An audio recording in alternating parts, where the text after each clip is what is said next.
La niña relato de miedo. Como te comenté en un relato anterior, tanto mi familia como yo hemos trabajado en el IMSS desde que tenemos memoria. Yo soy enfermera y he podido ser testigo a lo largo de los años de cosas por demás extrañas y cosas a las que no les he podido hallar explicación. Esta en particular me sucedió en un hospital de Coacalco en el estado de México.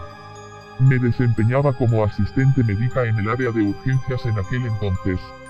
El área de urgencias siempre ha sido un lugar lleno de historias de mucho dolor y casos tan irreales que si no los hubiera visto no los creería. A veces lo peor de la miseria humana entraba por las puertas de la recepción y me estremecía de ver todos esos casos.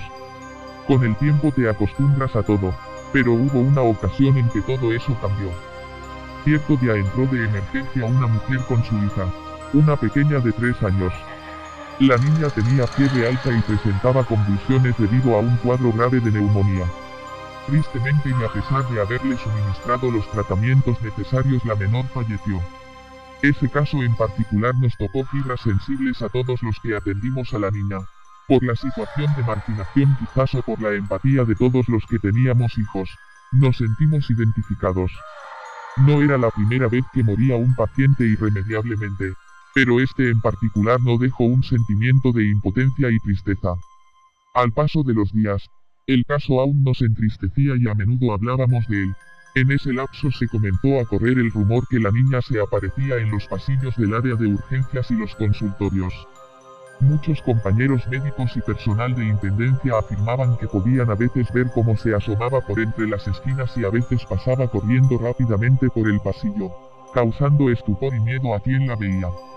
Pensamos entonces que quizá la niña no estaba descansando en paz, por su repentina muerte.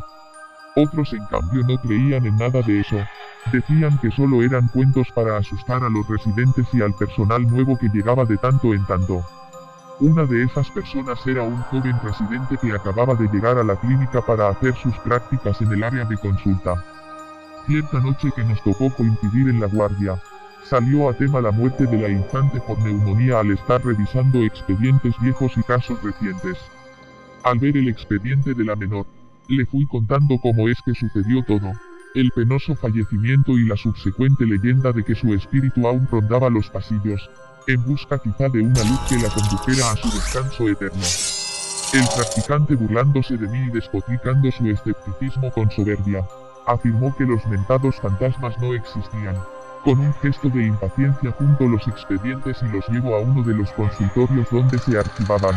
Iba caminando por el pasillo cuando escuchamos claramente el sonido metálico que hacen las gavetas de los archiveros al cerrarse y de pronto otro ruido que sonó, como si uno de estos cayera al piso. El residente se adelantó en tanto yo juntaba los demás folders. Luego de un rato vi salir al joven del consultorio e iba a pasos lentos, con el rostro pálido y una expresión de pánico que lo hacía tener los ojos bien abiertos y sudando copiosamente a pesar del clima frío que imperaba en el ambiente. Al verlo, le pregunté qué le sucedía y se dejó caer en una de las sillas metálicas de la estación de enfermeras donde estábamos. Me miró con unos ojos bien abiertos y con una voz entrecortada me dijo que la había visto. Acabo de ver a la niña, dijo casi en voz baja y nervioso. Tal vez era la hija de algún compañero, le contesté, aunque sabía que eso era imposible. No permitían llevar niños y menos al turno. No, te juro que la vi. Era la misma del carnet del expediente. Mismo rostro y mismos ojos tristes.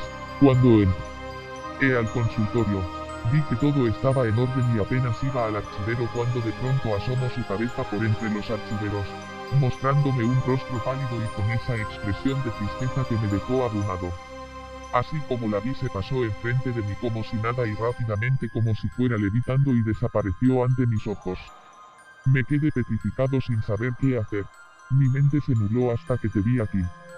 Sin saber qué decir o hacer, también empecé a sentir temor y decidimos no llevar los archivos a esa área y nos ocupamos de otras cosas.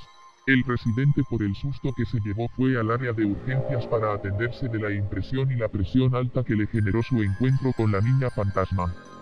Ya no estoy en ese hospital, pero compañeras y médicos conocidos que están ahí, afirman que la han visto a menudo.